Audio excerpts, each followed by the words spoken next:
word of the day. The word for the day is sound.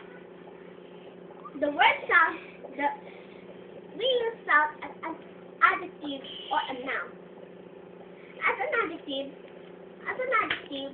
free from injury or disease and exhibiting normal health. We can also use sound as a noun. As a noun, the sensation perceived by the sense of hearing. Here are my sentences. The echo is the bouncing sound.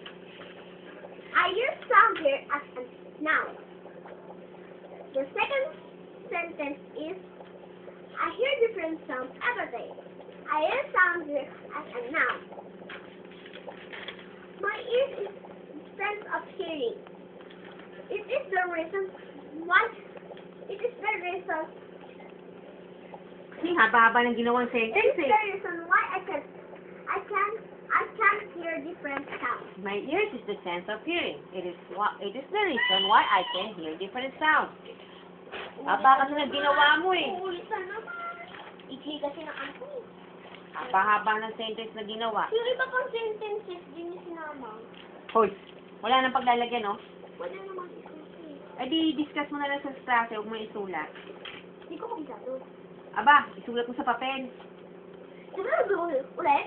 Hindi na. Ay? Eh, ba't gusto mo ulit na Eh, dali! Ay, nagmamadali na, oh. Ayan ko, babagal ako. Good morning. Ay, Jai, maubusan ako ng memory niyan, ha? One na nga lang eh. Good morning.